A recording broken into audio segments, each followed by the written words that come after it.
মানে মাঝে মাঝে আমার মনে হতো যে ও আসলে মেন্টালি সিক একজন মানুষ।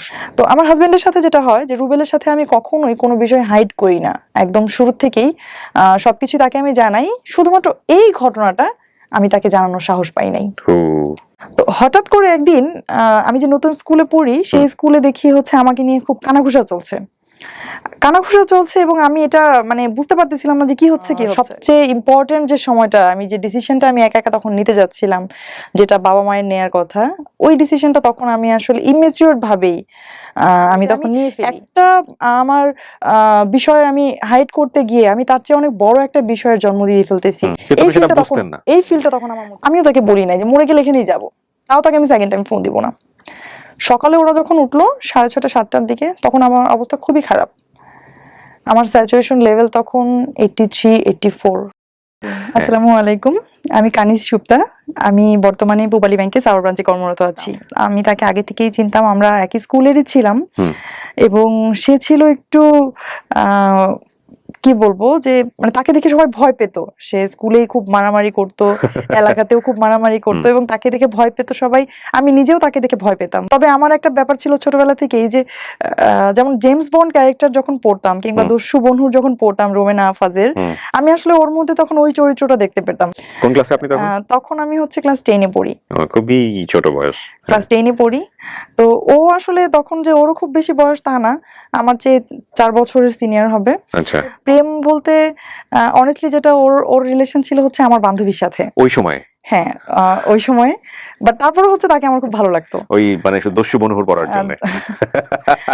আমার মনে হয় যে এথিক্যাল জায়গাটা আসলে বোঝারও বয়স না, ওটা খুব ছোট অল্প বয়স, যাকে চোখে দেখি তাকেই ভালো লাগে এরকম একটা বয়স। হ্যাঁ, বয়স একটা ব্যাপার ছিল। তারপর কিছুটা যদি আসলে পজিটিভলি দেখি ওর প্রতি, যে প্রেম ছিল ঠিকই, কিন্তু প্রেমের কোনো এক্সট্রিম লেভেল ছিল না। ওই মাঝে মাঝে একটু দেখা সাক্ষাৎ করতো, আমিই তো থাকতাম পাশে, কথা বলতেছে আমি তো থাকতাম পাশে। আমাকে বান্ধবীর পাশে আপনিই থাকতেন? হ্যাঁ, আমাকে আইসক্রিম কিনে দিত, চকলেট কিনে দিত। ওকে।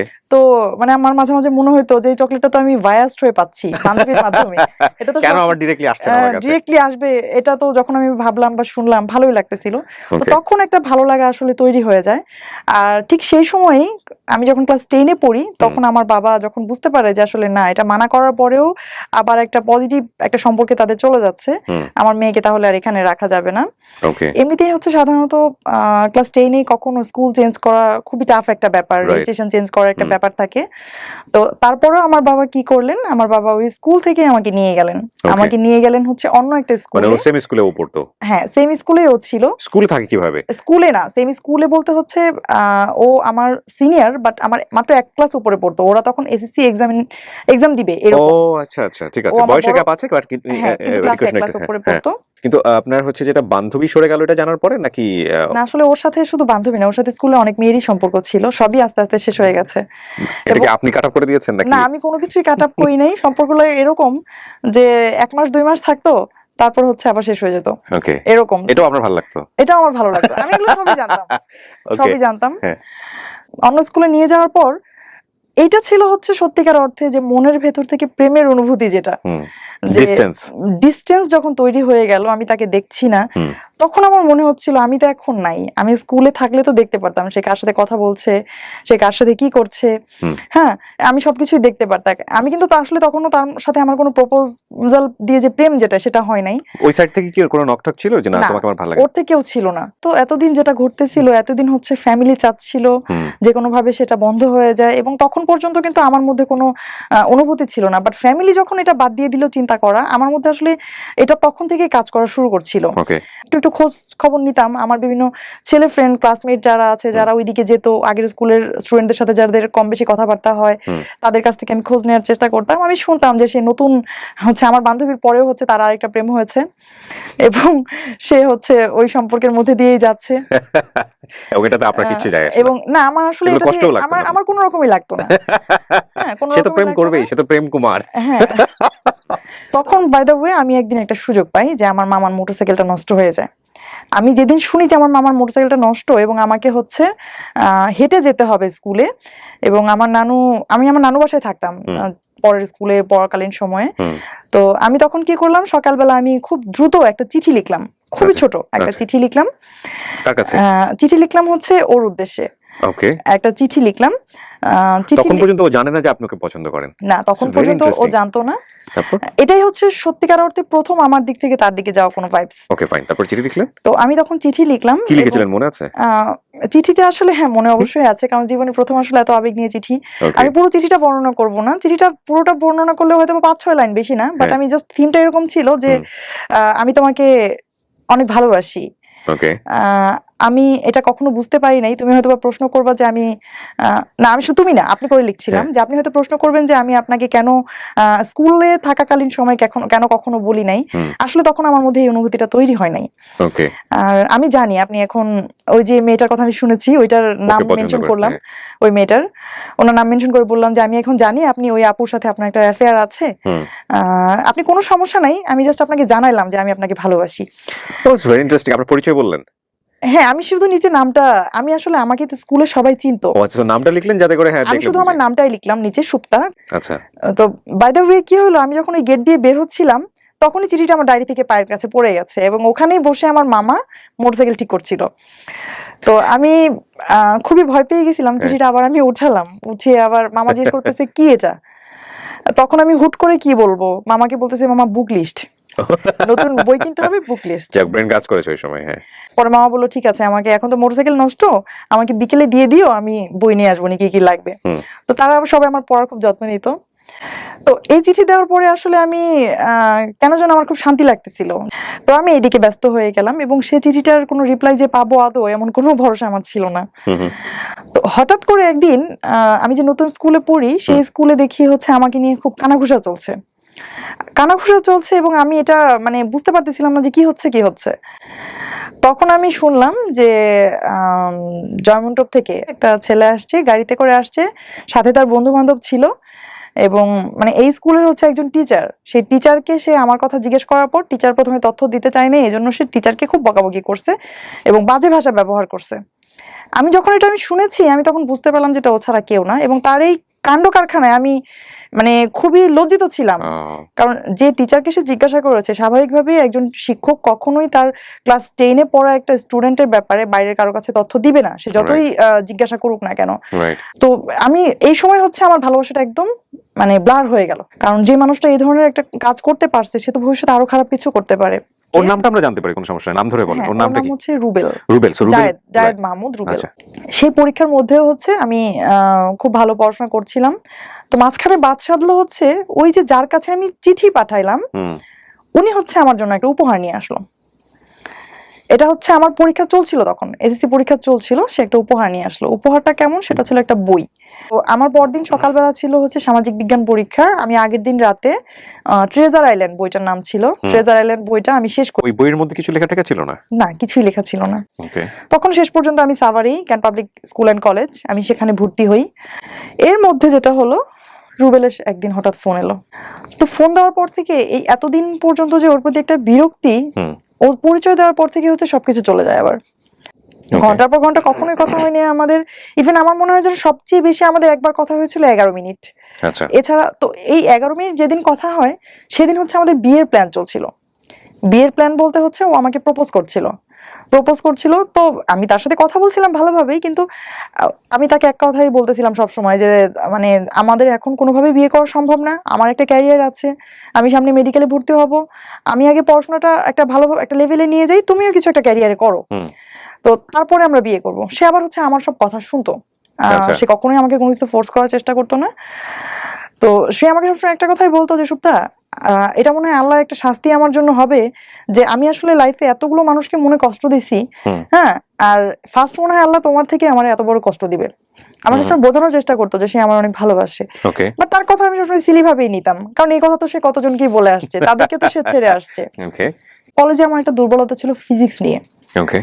তো আমার তখন কি হয়, ফিজিক্সে হচ্ছে রেজাল্টটা খারাপ হয়, ক্যান পাবলিকে রেজাল্ট খারাপ মানে এর চেয়ে ভয়ঙ্কর আর কিছুই নাই। যে তুমি কোনো সাবজেক্টে খারাপ করছো, এর চেয়ে খারাপ আর কিছুই নাই। বাবা মাকে ডাকায় অনেক কিছু করতে হয়। তো এই যে একটা ভয়, আমি কিন্তু ওই দিনের আগ পর্যন্ত তার সাথে চিন্তা ভাবনা কখনোই যে আমি এখন বিয়ে করবো না, ভবিষ্যতে বিয়ে করব। তখন আমি তাকে কি বলি যে আচ্ছা ঠিক আছে বিয়ে করব, কিন্তু আমি তোমার কথায় আমি তোমার সাথে যাব না, তোমার ফ্যামিলি যদি আমার সাথে কথা বলে, তারা যদি সাপোর্ট দেয় তাহলে আমি তোমাকে বিয়ে করব। আর মানে- তখন পরিস্থিতিটা এমন ছিল হ্যাঁ। যে আমার একটা পার্সোনাল একটা কি বলবো নিজের একটা ক্যারিয়ার তৈরি হচ্ছিল, ওই সময় আমার বাবা আমাকে কোনোভাবেই বিয়ে দিবে না। না, কিন্তু আমার কথা হচ্ছে যে আপনি ফিজিক্সে খারাপ করার পরে ডিসিশনটা কেন নিলেন? এখন যদি আমি আমার বাবা মাকে বলি আমার প্রতি যে আমার বাবা মা আত্মীয় স্বজনের যে একটা এক্সপেকটেশন এটা নষ্ট হয়ে যাবে, আমার প্রতি তাদের একটা ধারণা খারাপ হয়ে যাবে, এই লজ্জা আমি কোথায় রাখবো? এই লজ্জাটা আমি কোথায় রাখবো? তখন আমার কি হয় যে আমি তখন ওরে বলি যে ঠিক আছে চলো আমরা বিয়ে করি। মানে বিয়ে করবো, লেখাপড়া বাদ দিয়ে দিব? না। তাহলে ফিজিক্সের রিকভারিটা কিভাবে হবে? আমি শেষ করি। ওকে, বল প্লিজ। পড়বো, বাট পরবর্তীতে অন্য কোথাও পড়বো। হ্যাঁ, ও। অন্য কোথাও পড়বো, আরো ভালোভাবে, লাগলে আমি একই আর গ্যাপ দিয়ে দিব, মানে তারপর আমি আমার বাবার সামনে দাঁড়াবো না। ফাইন। সো বিষয়টা এরকম ছিল যে আসলে এই ফিজিক্সের খারাপটা আসলে অন্য কোনো ভাবে ডাইভার্ট হবে শুধুমাত্র বিয়ের রিজনে, যে না আমি বিয়ে করে ফেলেছি, দ্যাটস ওয়াই আমি 1 বছর গ্যাপ, কিন্তু আসলে তো রিজন হচ্ছে ফিজিক্স। এক্স্যাক্টলি। এটা কিন্তু এখন পর্যন্ত মনে হয় এই প্রোগ্রামটা দেখার পরে আমার বাবা জানবে। এই ঘটনা কিন্তু আমার বাবা এখনো জানে না যে আমার সেই সময় ফার্স্ট ইয়ারের থেকে সেকেন্ড ইয়ারে ওঠার সময় আমি ফিজিক্সে একটা সাবজেক্টে আমি ফেল করি। ওকে। এটা আমার বাবা এখনো জানে না। ফিজিক্সে ফেল করে আপনি কেমিস্ট্রিতে ঢুকে গিয়েছেন। হ্যাঁ, তখন আমাদের মধ্যে খুব ভালো একটা কেমিস্ট্রি তৈরি হয়ে যাচ্ছিল। ওকে। কিন্তু বিষয়টা আসলে কিন্তু সত্যি যে ওই সময়ের আগ পর্যন্ত তার সাথে যে কথা বলছিলাম, আমি ফোন দেওয়ার পর থেকে 1 মাস হয়ে গেছে প্রায় কথা বলছিলাম, আমার মধ্যে তখন একবারও কাজ করে নাই হ্যাঁ আমি বিয়ে করব। তখন আমার মধ্যে একটা ওই রকম ভাব চলে আসছিল যে এই হলে হলো, না হলে না। আমরা বলি failure is the pillar of success. তো ওই সময় যেটা ছিল যে আসলে failure is the pillar of marriage. তখন এটা কিন্তু বাংলাদেশে অনেক মেয়েদের ক্ষেত্রেই এটা হয়। এটা হয়। হ্যাঁ, failure is the pillar of marriage. Okay, হ্যাঁ বলেন প্লিজ। কিন্তু আমি আসলে যদিও ফিজিক্সে খারাপ করেছি, এটা ও জানতো যে আমি ফিজিক্সের কারণে তোমাকে লাইফে নিচ্ছি, মানে ফিজিক্স চেঞ্জ করতেছে? ও জানতো। ও জানতো। ওকে। এর মধ্যে আবার ওকে বললাম যে তুমি এক কাজ করো, তুমি একটু আমার বাসায় একটা মানে প্রপোজাল আবার পাঠিয়ে দেখো বাবা কি বলে। তখন ওদের বাসা থেকে সেকেন্ড টাইম একটা প্রপোজাল যায়, আমার বাবা ডিনাই করে দেয়। আর ডিনাই করার পর হচ্ছে তখন আমি আরো ভয় পেয়ে যাই যে কয়েকদিন পরেই তো আমার রেজাল্টের কথা জেনে যাবে, বিয়েটাও তো দিল না, এখন কি হবে? তখন আমরা সিদ্ধান্ত নিলাম যে হ্যাঁ আমরা বিয়ে করব। কিন্তু ওই যে কিছুক্ষণ আগে আমি বলছিলাম যে আমাদের বিয়েটা আসলে লাভ এবং ফ্যামিলি দুইটার কম্বিনেশন। কেন যে লাভটাও কিন্তু তখন খুব বেশি এক্সট্রিম লেভেলের তা না, মাত্র 1 মাস ধরে কথাবার্তা হচ্ছে আমাদের। আর ফ্যামিলি বললাম এই কারণে যে আমার বিয়েতে একটা পরিবার ছিল, তো তখন হচ্ছে ওর ভাই আমার সাথে আসে। ওর ভাই বলতে ওর বড় 2 ভাই। আমি কিন্তু ওর সাথে যাইনি। আমি যখন বাসা থেকে যেদিন বের হয়ে গেলাম এবং আমি যখন চলে গেলাম, এটা একটু ইন্টারেস্টিং, হুট করেই জাস্ট একদিন আগে আমার বার্থডে ছিল, 2 তারিখ, মে মাসের 2 তারিখে আমার বার্থডে ছিল। তো বার্থডেতে আমি আমার বাড়িতে আসি, আসার পর আমি আমার মার কাছ থেকে আমার সার্টিফিকেট গুলো নিয়ে নিই। এতদিন পর্যন্ত কিন্তু সবকিছু আমার মায়ের কাছেই ছিল আলমারিতে। তা আমার তো ভেতরে একটা অপরাধবোধ কাজ করছিলই যে আমি চলে যাব, কিন্তু যাওয়ার পর তো আমার ফিউচারটাকে আমার সাজাতে হবে, আর সার্টিফিকেট গুলো আমার তখন জরুরি। আর আমার তখন একটা এরকম ছিল ভেতরে যে আমার যদি এরকম আমি চলে যাই, সেক্ষেত্রে হচ্ছে যে আমার বাবা মা কখনোই আমাকে আর মেনে নিবে না। আর এদিক থেকে ও প্রস্তুতি রেখেছিল যে না ঠিক আছে? ও মেন্টালি প্রস্তুত ছিল এবং ও তার ফ্যামিলিকে জানাচ্ছিল এবং তার ফ্যামিলি সবাই খুব খুশি ছিল। ওকে। সবাই খুব খুশি ছিল। তো যেটা হয়েছে যে আমি প্রথমে আমার মার কাছ থেকে এগুলো নিলাম, এবং সবসময় যে আমি বিদায় নেই, এবারে বিদায় নেওয়াটা ছিল একটু ভিন্ন রকম, কারণ ওরা জানতো না, আমি তো জানতাম যে আমি চলে যাচ্ছি। এটাই আমার বাসায় আমার শেষ দিন। তখন আমার ছোট ভাইটার জন্ম হয়েছে ততদিনে। আমার ছোট ভাইটা তখন ছোট, 4 বছর 4.5 বছর বয়স হবে ওর। তো আমি আমার ছোট ভাইকে খুব আদর করে ওকে হচ্ছে কিছু চকলেট কিনে দিয়ে আসি আসার সময়। ওকে অনেকক্ষণ ধরে আদর করি। তখন আমার আম্মু বলতেছে যে আবার না আসবা সামনের সপ্তাহে, এত দেরি করলে হবে, তাড়াতাড়ি যাও। আমাদের হচ্ছে সাভারে একটা জায়গায় আমার বাবা আমাকে থাকার অ্যারেঞ্জ করেছিল। ওখানে থেকে আপনি পড়তেন? আপনার ফ্যামিলি থাকতো মানিকগঞ্জে? আমার ফ্যামিলি মানিকগঞ্জে সিঙ্গারে থাকতো। তো আমি আবার প্রতি সপ্তাহে যেতাম সেখানে। ওই মাঝখানে 2-3 দিনে হচ্ছে এটা নিয়ে কথা হচ্ছিল যে কোথায় কি করব, এবং আমি সবসময় বলতেছিলাম যে দেখো আমি 1 কাপড়ে আসবো, হ্যাঁ তুমি কিছু করো না, আমি যদি কোনো কিছু এভাবে নিয়ে আসি বাসা থেকে তাহলে সবাই বলবে যে আমি আমার এই টাকা পয়সা দিয়ে বা আমার অর্নামেন্টস সেল করে তুমি হচ্ছে তোমার মতো করে চলতেছো। ও তখন বলছে হ্যাঁ ঠিক আছে, তোমার কিছু আনতে হবে না, শুধু তুমি আসো। তখন হচ্ছে যে সে আমাকে বলার পর এটা একটা মজার ব্যাপার যে আমি বড় একটা ব্যাগ গোছাই বড় কেমন, ব্যাগ ভর্তি হচ্ছে আমার যত গল্পের বই উপন্যাস যত কিছু আমার আছে, যাদেরকে আমি খুব ভালোবাসি পরিবারের মতোই। আমি সেই ব্যাগ ভর্তি করে আমার একাডেমিক বই, গল্পের বই, সবকিছু সার্টিফিকেট নিয়ে যাই। ইন এ ওয়ান ড্রেস, আমি যে ড্রেসটা পরেছিলাম তখন ও আর আমার শ্রদ্ধেয় বড় 2 ভাসুর আছেন আমার, তারা 2 জন, এই 3 জন এবং ওর আপন মামা, তারা 3 জন আসেন। এসে হচ্ছে তখন আমার বাসার সামনে এসে গাড়ি রাখেন। আমি সাভারে যে বাসায় থাকতাম, আর ওই যে ফ্ল্যাটে যাদের সাথে আমি থাকতাম ওই ভাবি তখন বেডরুমে ঘুমাচ্ছিলেন, আর রুবেল তখন জাস্ট ফ্ল্যাটে ঢুকে আমার যে ব্যাগটা ছিল ওটা তো আমি ক্যারি করতে পারতাম না, অনেক ওয়েট ছিল, বড় ব্যাগ। তখন সে শুধু ওই ব্যাগটা নিয়ে ও নিচে চলে যায়, আর আমি আমার মতো অ্যাজ ইউজুয়াল যেভাবে বের হওয়ার কথা ওইভাবে আমি বের হয়ে চলে যাই, একদম সিম্পলি। হাতে শুধু ফোনটা ছিল। তখন হচ্ছে গাড়িতে ওঠার পর ফোনটা আমি সুইচ অফ করে দিই। তো এই হচ্ছে আসলে কি বলবো, আমার লাইফের সবচেয়ে ইম্পর্টেন্ট যে সময়টা, আমি যে ডিসিশনটা আমি একা একা তখন নিতে যাচ্ছিলাম, যেটা বাবা মায়ের নেয়ার কথা, ওই ডিসিশনটা তখন আমি আসলে ইমেচিওর ভাবেই আমি তখন নিয়ে ফেলি। আমার পরীক্ষার রেজাল্ট খারাপ করব এটা বললে বাবা মা কষ্ট পাবে, এই যে ভয়টা, আসলে ওই ভয়টা থেকে তখন আমার বের হয়ে আসা উচিত ছিল। কারণ আমি যদি তখন বলতে পারতাম, হয়তো আমার বাবা একদিন যেতেন টিচারের সাথে কথা বলতেন, এর চেয়ে বেশি কিছু হতো না। হয়তো আমার লাইফের অ্যাটলিস্ট একটা বছর নষ্ট হইতো না। যে ডিসিশনটা আমি নিয়েছিলাম একটা বছর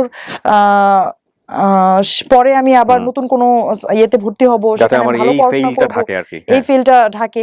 বাট একটা ওই যে একটা কথা আছে না, যে জ্বলন্ত চুলা থেকে গরম তেলের মধ্যে লাফ দেয়া, বা গরম তেল থেকে জ্বলন্ত চুলায় লাফ দেয়া, এরকম একটা ব্যাপার ছিল যে আমি একটা আমার বিষয় আমি হাইড করতে গিয়ে আমি তার চেয়ে অনেক বড় একটা বিষয়ের জন্ম দিয়ে ফেলতেছি। এই ফিলটা তখন আমার মধ্যে ছিল না। তো যেটা হলো যে অ্যাজ ইউজুয়াল আমাদের বিয়ে হয়ে গেল কোর্টে, আর তখন আমার বয়স ছিল মাত্র 14+। ইন্টারে পড়ছেন আপনি, 14+ হওয়ার কথা না তো? হ্যাঁ, 14+ বললাম এই কারণে যে আমি হচ্ছে যখন স্কুলে ভর্তি হই সেটা ছিল আমার অনলি 3 ইয়ার্স, ক্লাস 1 এ ভর্তি হই যখন আমি। ও, সার্টিফিকেটও কি আপনার 14+ই ছিল? হ্যাঁ, সার্টিফিকেট আমার 14+ ছিল।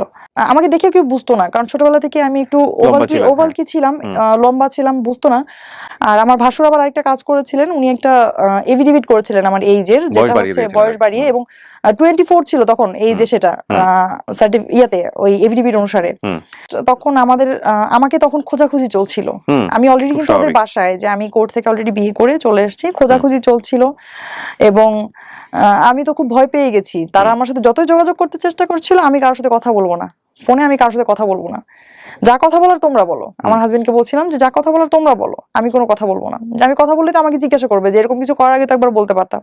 তো তাদের সাথে হচ্ছে আমাদের ওই ঘটনার পর থেকে বাবা মার সাথে প্রায় 6 মান্থ আমার কোনো কথাবার্তা কোনো কিছুই হয় নাই, এবং আমার শ্বশুরবাড়িতেই হচ্ছে আমি ধীরে ধীরে অ্যাডজাস্টমেন্টে চলে যাই। আচ্ছা। এবং এরপর ফার্স্ট অবস্ট্রাগলটা যেখানে আসে, যাদেরকে আমি ডিপেন্ড করে আমি ওই বাড়িতে যাই, আমার ভাসুরা যারা আছেন তারা হ্যাপি যে ছোট ভাই বিয়ে করেছে, বউ পেয়েছি, এই পর্যন্তই তাদের দায়িত্ব। বাট আমার ফিউচার, আমার ক্যারিয়ার তৈরি কিন্তু তাদের দায়িত্বের মধ্যে পড়ে না। স্বাভাবিকভাবেই তারা কোনো কিছু না করলেও তাদেরকে ফোর্স করতে পারবো না। এদিকে তখন রুবেলও তো হচ্ছে কোনো আয় করতো না, স্বাভাবিকভাবেই একটা তখন দেখা যাচ্ছে খুব ছোট যদি কোনো নিডও হতো, যে 50 টাকা 100 টাকা নিডের কথা হলেও হচ্ছে কাউকে না কাউকে বলতে হতো যে এই জিনিসটা আমার লাগবে। তো এই জিনিসটা খুব আমার ভেতরে কাজ করতো, যে আমার নিজেকে খুব ছোট মনে হতো, যে কারণ এইরকম সিচুয়েশনে তো কখনো পড়ি নাই। ফার্স্ট টাইম ইউ রিয়ালাইজ না, রিয়েল লাইফটা রিয়ালাইজ করতেছেন। তখন হচ্ছে প্রথম আমার মনে হলো যে না, আসলে তো এটা খুব জরুরি ছিল যে একটা কিছু করে একটা ফিনান্সিয়াল সাপোর্ট তৈরি করে বিয়েটা করা। ফার্স্ট ধাক্কাটা আসে হচ্ছে আমার পড়াশোনা নতুন করে শুরু করায়, কলেজ চেঞ্জ। যে আমাকে তো ওই কলেজে তো আমি আসলে নতুন করে পড়ার কোনো সুযোগ ছিল না, কারণ আপনি তো জানেন ক্যান পাবলিকে হচ্ছে ম্যারিড হলে হচ্ছে খুব টাফ। আর আমি যেহেতু আনম্যারিড অবস্থায় ভর্তি হয়েছিলাম, তারপর আমি পড়াশোনা করতে পারতাম হাইড করে, যদি হচ্ছে আমার ওই ফিলটা না আসতো। এখন তো হচ্ছে আমার হাজবেন্ডকে আমি শো করতে পারবো না আমি যদি আনম্যারিড হয়ে ওখানে পড়াশোনা করতে যাই, আর বাবা মার সাথে তো কোনো সম্পর্কই নাই, সুতরাং আমি তো ক্যান পাবলিকে পড়তে পারবো না। তখন এনিহাউ আমি নতুন একটা কলেজে ভর্তির সিদ্ধান্ত নেই। সিদ্ধান্ত নেওয়ার পর তখন কলেজে ভর্তিতে আসলে খুব বেশি টাকা লাগতো না, বর্তমান সময়ের পরিপ্রেক্ষিতে খুব বেশি টাকা লাগতো না। বাট ওই টাকাটাই তখন ওই মুহূর্তে আমার জন্য খুব টাফ হয়ে গিয়েছিল, যে টাকাটা আমাকে কে দিবে। তখন হচ্ছে আমার ভাসুরদেরকে হচ্ছে আমার হাজবেন্ড বোঝায় যে ঠিক আছে, অ্যাটলিস্ট ওকে ইন্টারমিডিয়েট পর্যন্ত পড়াও, ইন্টারমিডিয়েটটা পাস করুক, তারপরে দরকার হলেও একটা প্রাইমারিতে ঢুকে যাবে বা কোথাও ঢুকে যাবে। তো তখন পর্যন্ত আমার ভাসুররা ওই হ্যাঁ নার মধ্যেই ছিল, যে পড়বে কি পড়বে না। আসলে গ্রামে একান্নবর্তী পরিবার, তারা চায় একটা বউ, তারা তো কলেজের ছাত্রী চায় না। এটা খুব স্বাভাবিক যে তাদের দরকার বউ, তো বউ পড়াশোনা করবে, এটা আসলে তাদের জন্য খুব অনেক দূরের চিন্তা। আর এটা আমাদের গ্রামে কখনো হয়ও না যে একটা বাড়ির বউ পড়াশোনা করে, কারণ মেয়েরাই পড়াশোনা করে না কেউ ভালোভাবে ওই সময়ে। এই জায়গাটা থেকে হচ্ছে আমার আশেপাশে পরিচিত যারা ছিল, এক কথাই আমি যাদের কাছে মধ্যমণি হয়েছিলাম একটা সময়, আত্মীয় স্বজন পাড়া প্রতিবেশী সবাই হচ্ছে তখন আমার হাজবেন্ড সম্পর্কে কিছু ব্যাড কমেন্টস করতো হচ্ছে যে ওদের সম্পর্কটা থাকবে না এবং ওই ছেলের সাথে কোনোভাবেই ও অ্যাডজাস্ট করতে পারবে না এবং তার ক্যারিয়ারটা শেষ হয়ে গেল, এই ধরনের বিভিন্ন কথাবার্তা বলতো, যেটা হচ্ছে ওকে খুব কষ্ট দিত। বাট আমার অভিজ্ঞতাটা তখন ধীরে ধীরে চেঞ্জ হচ্ছিল। এইরকম যে প্রেমিক হিসেবে সে যতটুকু খারাপ, একজন হাজবেন্ড হিসেবে সে তার চেয়ে শতগুণ ভালো। এটা আপনার মনে ফিলিং, এবং আমার আস্তে আস্তে তখন ফিলিংটা আমার এরকম হচ্ছিল। এটা সামহাউ এটা ও প্রুফ করার চেষ্টা করছিল।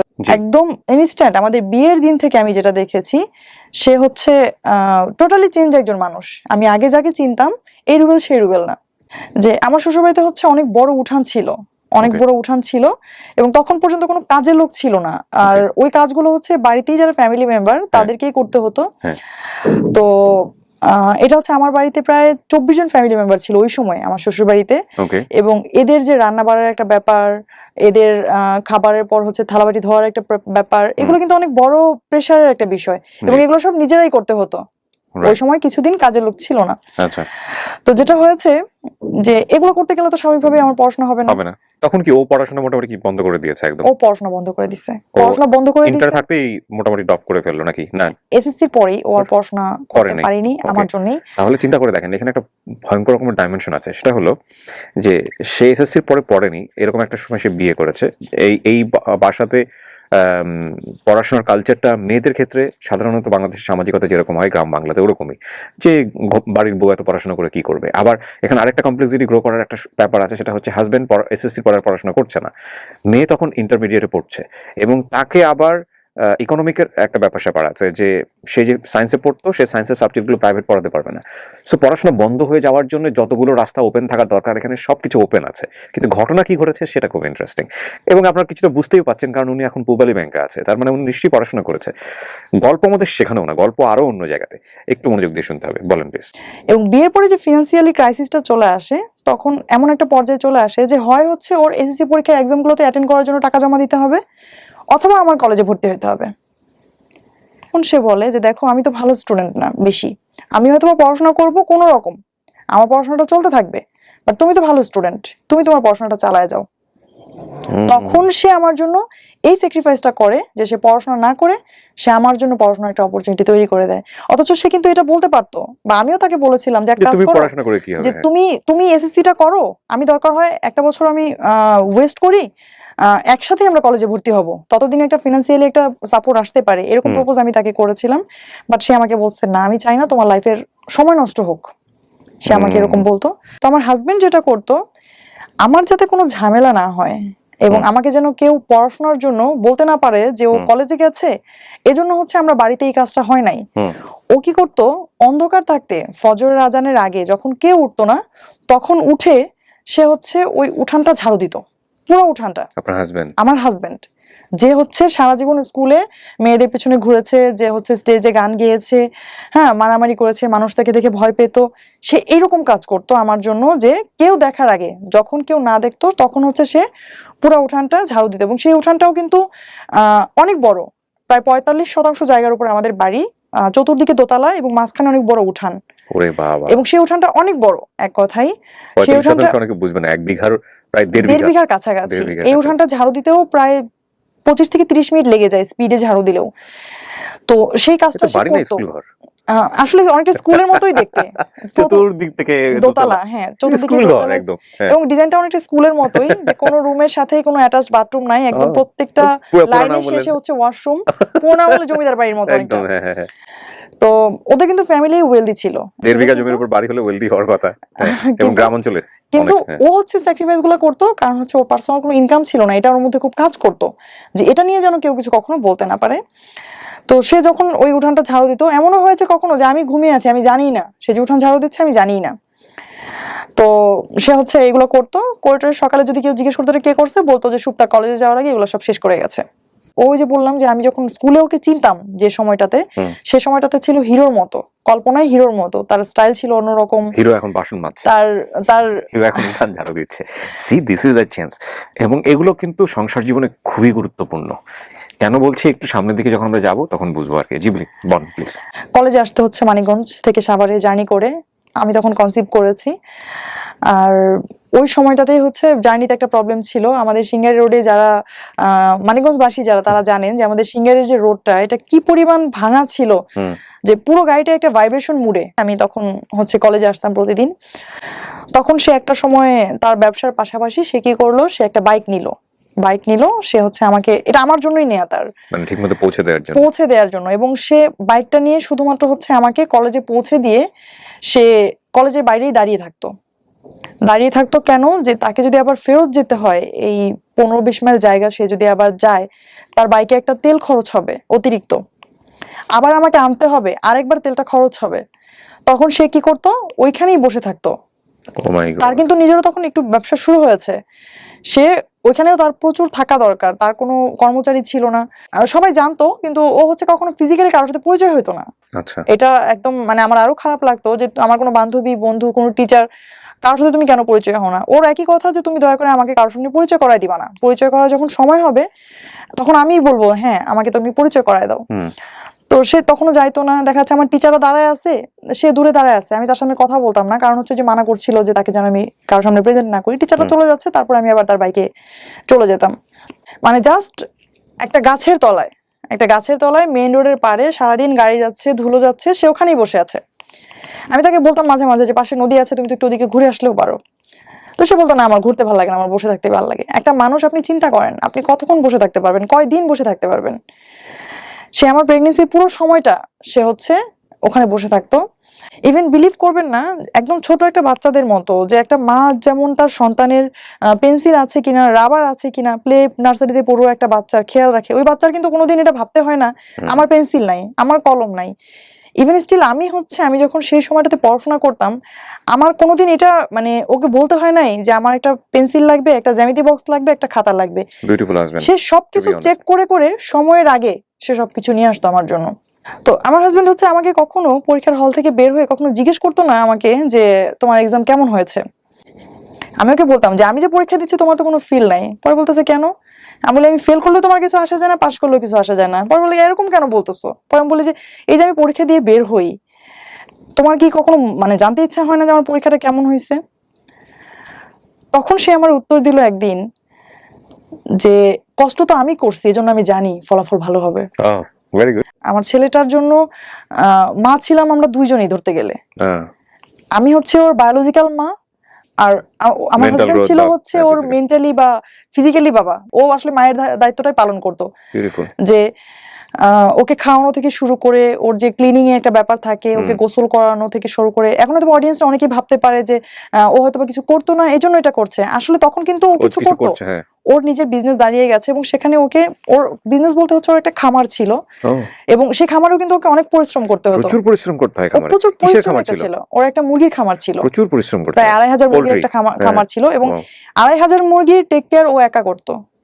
ওর কোনো হেল্পিং হ্যান্ড ছিল না। মানে পুরাটাই প্যারাডাইম শিফট বলে যেটাকে, মানে ইউটার্ন নেয়া, যে এরকম মানে শীষ দেওয়া রোমিও যার অনেকগুলো ব্যাকগ্রাউন্ড, ওখান থেকে পুরাপুরি একদম মানে 100% টার্ন করে একেবারে ফ্যামিলি ম্যান মানে কি, মানে একদম এ ক্লাস পাওয়া ফ্যামিলি ম্যান, যদি ওনার কথা আমরা বিলিভ করি। ওকে বলেন তারপর।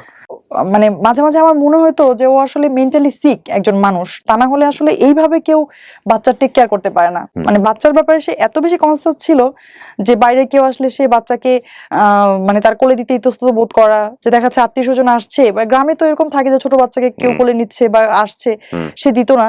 আবার সে আরেকটা কাজ করতো, যে আমি যখন হসপিটাল থেকে আমাকে বাসায় নেওয়া হয় বাচ্চার বার্থের পর, তো ওই অবস্থায় তো আসলে ছেলে মানুষ সাধারণত বাচ্চাদেরকে কোলেই নিতে একটু মানে হিমশিম খেয়ে যায়। তো আর এমনিতে তো ন্যাচারালি গ্রামে একটা বিলিফ থেকে যায় যে 40 দিন পর্যন্ত বাচ্চাকে কোথাও বের করা হয় না। আর সে যেটা করতো, ওই হসপিটাল থেকে আনার 2-1 দিন পরে, অর্থাৎ আমার বাচ্চার বয়স যখন 7 থেকে 8 দিন, তখন সে আমার বাচ্চাকে নিয়ে ঘুরতে যেত বাইরে। সে কোলে করে ড্রেস পরিয়ে সে ঘুরতে নিয়ে যেত বাইরে, এবং বাইরে সবাইকে নিয়ে দেখাতো যেটা আমার ছেলে। ডেকে ডেকে ওই দেখাতো। বয়সে একটা লজ্জা পাওয়ার ব্যাপার। এক্স্যাক্টলি, আমি এটাই বলতেছি যে সাধারণত এতটুকু মানুষ বাবা হয়েছে, এটা তো আসলে সে আরো একটু হাইড করে রাখে Shy feel করার স্বাভাবিকভাবে। তখন হচ্ছে আমি আইনে ভর্তি হই। লতে? হ্যাঁ, আমি লতে অনার্স করার জন্য ভর্তি হই হচ্ছে প্রাইম বিশ্ববিদ্যালয়ে। ওকে। আমি বাসায় না থাকলে সে টেক কেয়ার করতো। আবার বেশিরভাগ সময় হচ্ছে আমার বাচ্চাটাকে যেটা করতাম অনার্সে পড়াকালীন সময়ে, যে আমার বাবার বাড়িতে তখন একটু একটু সম্পর্ক ভালো হয়েছে তাদের সাথে, যে তাদের কাছে আমার বাচ্চাটাকে আমি দিয়ে আসতাম সকালবেলা আমার ইউনিভার্সিটিতে যাওয়ার পথেই। আমি তখনও সেই মানিকগঞ্জ থেকেই মিরপুরে এসে ক্লাস করতাম প্রতিদিন। প্রাইম ইউনিভার্সিটিতে? মানে আমার জার্নির সময়টা আসলে শেষ হয় নাই, জার্নিটা চলছেই। মাঝে মাঝে এমন হয়েছে যে বাসে আমি আসছি, আসার আগে আমি আমার বাবার বাড়িতে কাউকে ফোন করে বললাম যে আমি আসতেছি, তোমরা একটু স্ট্যান্ডে দাঁড়াও, আমার ক্লাসে লেট হয়ে যাবে। ওরা হচ্ছে আসতো স্ট্যান্ডে এবং ওই জানলা দিয়ে হচ্ছে আমি আমার বাচ্চাটাকে নামিয়ে দিতাম। এটা এই দৃশ্যের অনেকেই সাক্ষী, আমাদের এলাকায় যারা আছে তারা সবাই হচ্ছে আমার ছেলেটাকে নিয়ে হাসাহাসি করতো যে ও তো হচ্ছে জীবনে যতবার মানে ঘরে ঢুকেছে তার চেয়ে বেশিবারও হচ্ছে বাসের জানলা দিয়ে নামা ওঠা করছে। But you never give up. একটা মানে মজার বিষয় হচ্ছে যে এত স্ট্রাগলের মধ্য দিয়েও এই ভদ্রমহিলা কোনো গিভ আপ করেন নাই নিজেকে, যে না আমি ঠিক আছে বাচ্চা হয়েছে কিন্তু আমি লেখাপড়া থেকে সরে যাবো, বাট নট লাইক দিস, লেখাপড়া থেকে সরে নাই। এবং নিশ্চয়ই লাইফে একটা এম ছিল। লতে পড়ছিলেন কেন আপনি? জি, আমি আইন বিষয়ে পড়াশোনা করছিলাম হচ্ছে, আমি সবসময় বিচারক হওয়ার স্বপ্ন দেখতাম, আমি এখনো দেখি সেটা। Okay fine, let's continue. তারপর ওকে, আমার একটা কোশ্চেন চলে আসছে, মানে কোশ্চেনের অ্যান্সারটা তো সবারই জানা। দেখেন আপনার হাজবেন্ড ইন্টারমিডিয়েট পাস করে নাই, এসএসসিও করেনি, এসএসসিও পাস করে নাই, সে আপনাকে এতদূর পর্যন্ত পড়তে দিল? এটা আমাদের সামাজিকতার জায়গা থেকে এই প্রশ্নটা। কখনো কোনো কোশ্চেন করেনি নাকি ইন্সপায়ার করেছে? আমার হাজবেন্ড আসলে শুরু থেকে যেটা করেছে যে ও আমার জন্য সবসময় ইন্সপিরেশন ছিল, সব সময়। আমার কখনো কোনো একটা মুহূর্তের জন্য মনে হয় নাই যে ও আমাকে কোনো একটা জায়গা থেকে একটু একটা ইনফেরিয়রিটি কমপ্লেক্স হবে না যে ভোগে না, অনেকে কিন্তু ভোগে। সি আমাদের সমাজটা কেমন, আমাদের সমাজে বিয়ে করতে গেলেও দেখা হয় যে ওয়াইফের উচ্চতা হাজবেন্ডের উচ্চতা থেকে কম কিনা, যদি এটাও একটু বড় হয়ে যায় ওটাকে স্বাভাবিক চোখে দেখা হয় না। এবং এটা শুধু গেল চোখের দেখা। আপনি যদি আসেন এবার এই পড়াশোনা বা ক্যারিয়ার, এমন একটা জব করছে হাজবেন্ড যেটাতে হাজবেন্ড কম ইনকাম করে ওয়াইফের জায়গা থেকে, কিংবা আপনার এডুকেশনের দিক থেকে হচ্ছে ওয়াইফের চেয়ে পেছানো, এই বিষয়গুলো কিন্তু আমাদের সামাজিক দৃষ্টিকোণ থেকে অনেক বড় ব্যাপার এবং সংসারও কিন্তু অনেক ধরনের কমপ্লেক্সিটি গ্রো করে। আপনার ক্ষেত্রে এরকম কোনো কিছু হয় নাই? আসলে আমাদের ক্ষেত্রে কখনো এরকম কেন হয়নি যে ওই যে পড়াশোনা না করার যে বিষয়টা ওর, এটা হচ্ছে ও বলতে হয়তো বা কখনো কখনো ফিল করতো এরকম যে কারোর সামনে বলবা না, এই সেম প্রশ্নটা আমি ওনাকেও করব, ওনার অ্যানসারটা আমি নিয়ে নেই, দেখি উনি কি বলে। কারোর সামনে বলবা না, বাট আমি যেটা করি একদম শুরু থেকে এখন পর্যন্ত খুব গর্ব করেই বলি আমার হাজবেন্ড পড়াশোনা করে নাই। কারণ আমি এরকম আমার অনেক বান্ধবীদেরকে দেখেছি যাদের হাজবেন্ড মাস্টার্স পাস এবং অনার্স শেষ করে ওদের বিয়ে হয়েছে, ওদের হাজবেন্ড হচ্ছে ওদেরকে পড়তে দেয় নাই। পূবালী ব্যাংকে আমি যখন জয়েন করলাম, ও যেটা বলছিলাম যে এর মধ্যে আমি 4টা ব্যাংকে পরীক্ষা দেই আর হচ্ছে আরেকটা জুডিশিয়ারিতে পরীক্ষা দেই, তো 4টা ব্যাংকে আমার জব হয়ে যায়। জব হয়ে যাওয়ার পর পূবালী ব্যাংকে আমার পোস্টিং হয় হচ্ছে আমার বাসার খুব কাছে, এই জন্য হচ্ছে আরেকটা ব্যাংকে যেটা হয় আমার এর চেয়ে ভালো একটা পদে জব হয়, কিন্তু আমি শুধুমাত্র বাড়ির কাছে, এই জন্য আমি এই শাখাতেই জয়েন করি পূবালী ব্যাংকে। তখন আমি একটা বিউটি কন্টেস্টে আমি নাম দিলাম। তো আমার হাজবেন্ডের সাথে যেটা হয় যে রুবেলের সাথে আমি কখনোই কোনো বিষয় হাইড করি না, একদম শুরু থেকেই সবকিছু তাকে আমি জানাই, শুধুমাত্র এই ঘটনাটা আমি তাকে জানানোর সাহস পাই নাই। অনেকেই দিবেন, আপনার এক্সপ্লেইন করার দরকার নেই, বাংলাদেশে নাই আমি মনে করি এটা দিবে না, অনেকেই দিবে না। হ্যাঁ, যখন হচ্ছে আমি সেমিফাইনালে চলে গেলাম, এখন তো এটা টিভিতে প্রচার করছে, রেগুলার টিভিতে দেখাবে, প্রচার হবে, কখন আবার দেখে ফেলে, দেখলেই তো চিন। তখন যদি কোনো প্রশ্ন করে এখন আমি কি করব, বলতে তো হবে, জানাতে হবে। তখন আমি ওকে একদিন সাহস করে এরকম বললাম যে রুবেল, আমাকে কেমন লাগছে, একটা সুন্দর ড্রেস পরার সামনে দাঁড়ায় বলতেছে আমাকে কেমন লাগতেছে। পরে বলতেছে যে ও আবার এমনিতে হচ্ছে আমাদের মধ্যে কম, যে একটা আছে যে ওই কাউকে খুশি করার জন্য কিছু বলা, যে তোমাকে অনেক ভালোবাসি বা তোমাকে অনেক সুন্দর লাগছে, এই বিষয়গুলো আমাদের মধ্যে কম, শুরু থেকেই কম। তো ও তখন আমাকে বললো হ্যাঁ এটা এরকম হয়েছে, এটা এরকম হয়েছে। তো বললাম যে সব মিলে কেমন, সুন্দর লাগছে না পচা লাগতেছে, এটা বলো। তো বলতেছে হ্যাঁ সুন্দর লাগতেছে। তো বললাম আচ্ছা ধরো আমি একটা বিউটি কন্টেস্টে এখন আছি, হ্যাঁ আমি বিউটি কন্টেস্টে আছি, তুমি শুনলা, হ্যাঁ তখন তোমার অনুভূতি কি হবে? তখন ও দুষ্টামি করে বলতেছে যে আমি তো তখন মানে মাইকিং করে প্রচার করবো যে আমার ওয়াইফ হচ্ছে বিউটি কন্টেস্টে আছে, এই সেই, হাসতেছে। তখন আমি বললাম যে রুবেল যদি সিরিয়াসলি এরকম শোনো, তখন আস্তে আস্তে করে হচ্ছে ওই হাসিটা থেমে গেল, সিরিয়াসলি শুনবো মানে কি। পরে তখন ওরে মানে একদিন পরে আমি আবার বলতেছি রুবেল আমি কালকে যেটা বললাম আসলে কিন্তু বিষয়টা এরকম। তখন হচ্ছে ও প্রথমে একটু রেগে গেল, রেগে গেল হচ্ছে আমাদের মধ্যে আসলে যে এতক্ষণ যেটা বলতেছিলাম যে ভালোবাসার যে বিষয়টা, কেয়ারিং এর যে বিষয়টা, এইটা যেমন তীব্র আমাদের মধ্যে কিন্তু রাগও তীব্র। রাগও তীব্র। রাগ হচ্ছে আমরা দুজন দুজনের সাথেই প্রচন্ড, এবং আমাদের এটা খুব কমন যে প্রতিদিন কমপক্ষে একবার হলেও ঝগড়া হয় যে কোনো বিষয় নিয়ে, এবং ঝগড়াটা এরকম যে ঝগড়া হচ্ছে 10 মিনিট পরে আবার খুব স্বাভাবিকভাবে কথাবার্তা, কিছু হয় নাই। এটা খুব জরুরি, ঝগড়াও জরুরি, এই মিনিমাইজেশনটাও খুব জরুরি সংসার জীবনে। জি। তো তাকে আমি জানালাম, জানানোর পর সে প্রথমে তো আমার বাবাকে ফোন দিল, মাকে ফোন দিল। এতদিনে কিন্তু এই যে এতগুলো বছরে তাদের সাথে কিন্তু তার এত ভালো একটা সম্পর্ক হয়ে গেছে যে তাদের কাছে হচ্ছে আমার চেয়ে তার প্রায়োরিটি বেশি হয়ে গেছে এখন।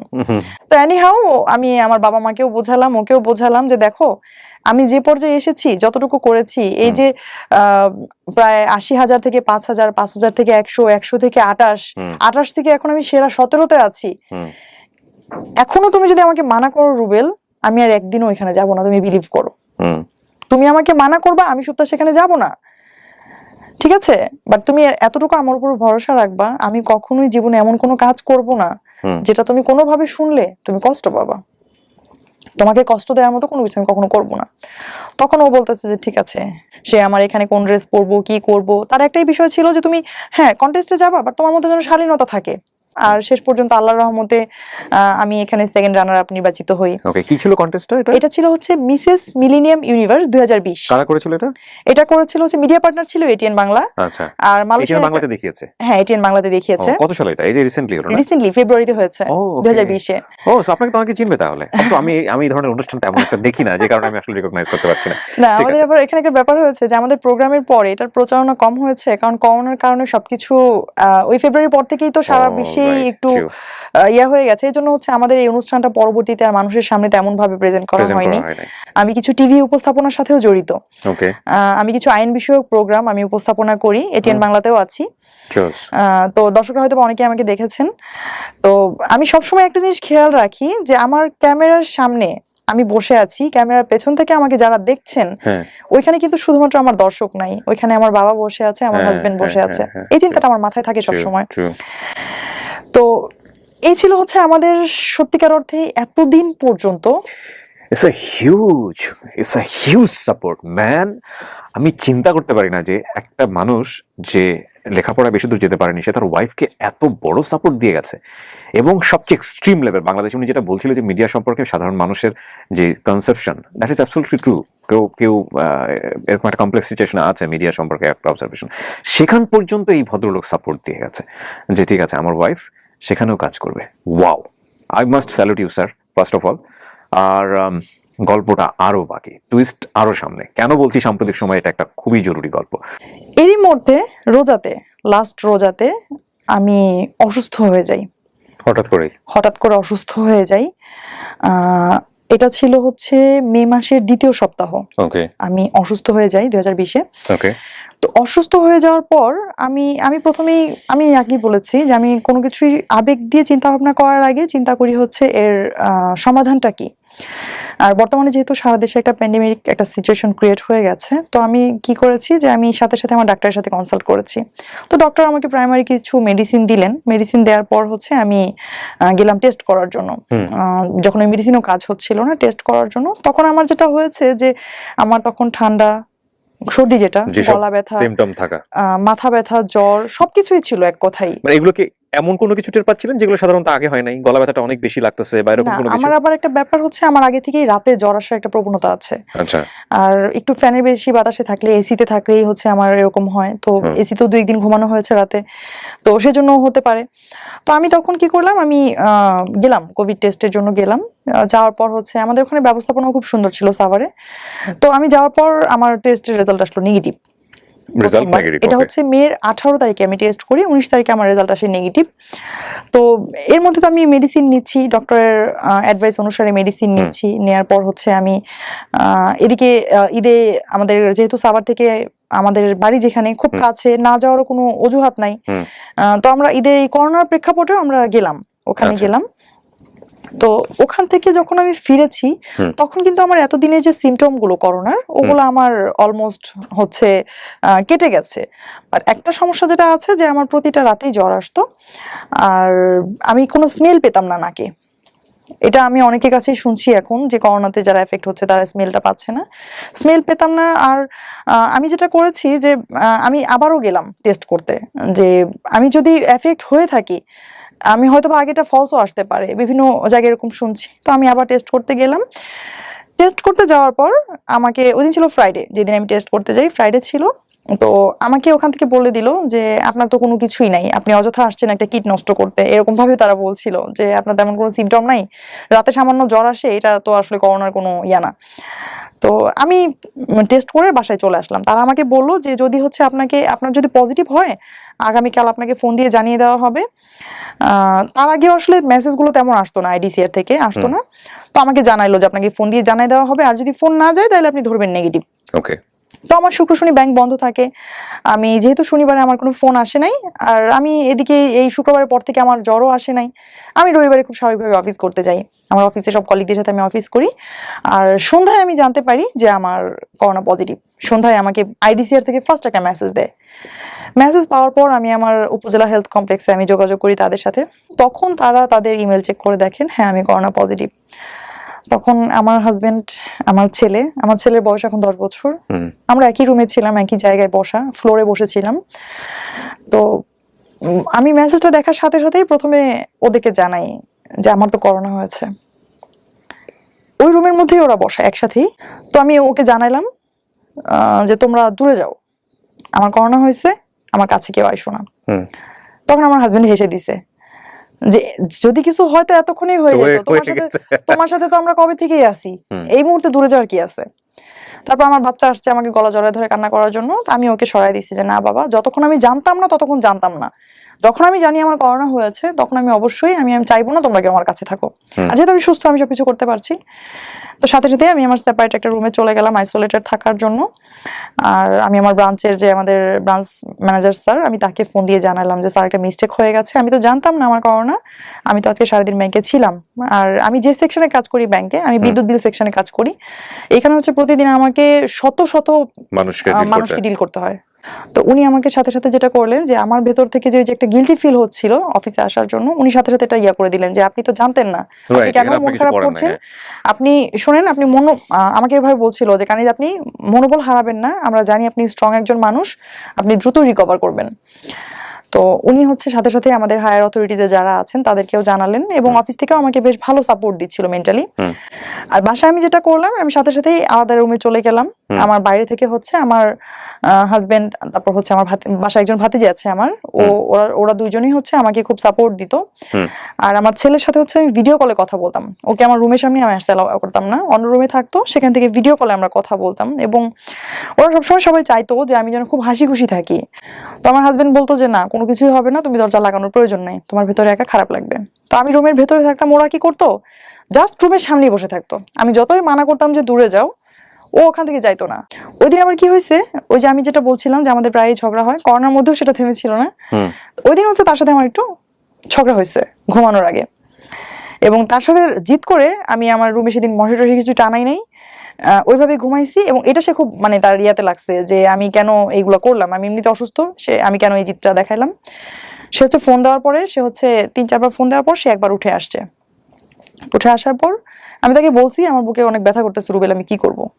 আমি তখনও জানি না যে এটাই হচ্ছে শ্বাসকষ্টের ইয়া, বলতেছি যে আমার বুকে খুব ব্যথা করতেছে, আমার দম বন্ধ হয়ে আসতেছে, আমি শ্বাস নিতে পারতেছি না। এমন বলতেছে পানি খাও, পানি খেয়ে ঘুমাও, ঠিক হয়ে যাবে। এ কথা বলে ওর আগের সাথে চলে গেছে। ঠিক আছে, মানে এটা একটা ইয়া যে মানে সারা এই যে 4-5 দিন ধরে আমি বাসায় 31 তারিখ থেকে 5 তারিখ পর্যন্ত এই কয়দিন সে কিন্তু ওইখানেই আমার প্রত্যেকটা প্রয়োজন সে সেকেন্ডের আগে হাজির করতো। আমি তাকে বলার পরও হচ্ছে সে চলে গেল। আমি ওই অভিমান থেকে তাকে আর ডাকি নাই। আচ্ছা, আমি আর তাকে ডাকি নাই, মানে আমার মধ্যে হচ্ছে আসলে ভালোবাসা পেতে পেতে এমন একটা অবস্থা তৈরি হয়ে গেছে যে সামান্য একটু এদিক হলেই না আমার সেটা সহ্য হয় না। আমিও তাকে বলি নাই যে মরে গেলে এখানেই যাবো, তাও তাকে আমি সেকেন্ড টাইম ফোন দিব না। সকালে ওরা যখন উঠলো 6:30-7টার দিকে, তখন আমার অবস্থা খুবই খারাপ, আমার স্যাচুরেশন লেভেল তখন 83-84 অক্সিজেন লেভেল। আমার বাসায় অক্সিমিটার ছিল, বারবার দেখছিলাম। তো সকালে যখন আমার ওই যে ভাতিজি জিজ্ঞেস করলো যে মামুনি তুমি কিছু খাবা, আমি তখন কথা বলতে পারতেছি না, তখন হচ্ছে ওকে জাস্ট আমি ওই অক্সিমিটারটা চেক করে ছুড়ে দিলাম। তো ও তখন লেখাটা ছিল, ও বলতেছে মানে বুঝতে পারতেছে না। পরে আমি বললাম যে রুবেলকে দেখাও।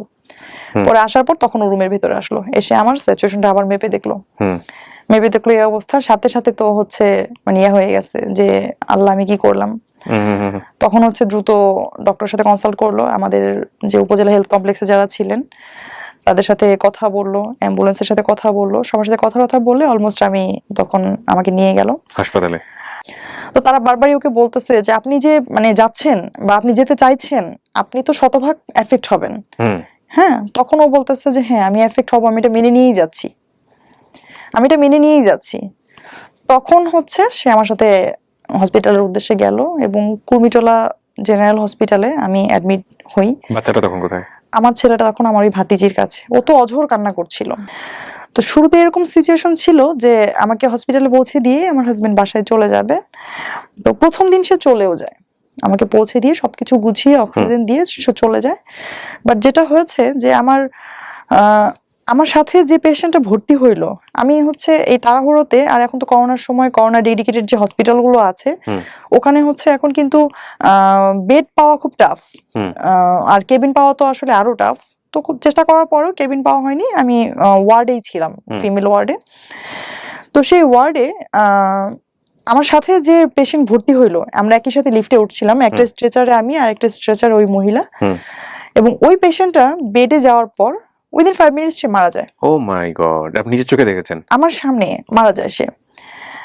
মানে এদিকে আমার শরীরের এই অবস্থা, আমাকে অক্সিজেন লাগায় রাখা, আমি দেখতেছি আমার পাশে একজন মানুষ মারা গেছে, আমার পাশে কেউ নাই, কারণ আমার হাজবেন্ড আমাকে ভর্তি করে দিয়ে সবকিছু দিয়ে চলে গেছে। সন্ধ্যার পর আরেকজন মারা গেল ওই ওয়ার্ডে। এটা হচ্ছে 5 তারিখ সন্ধ্যার কথা, 8টার দিকে।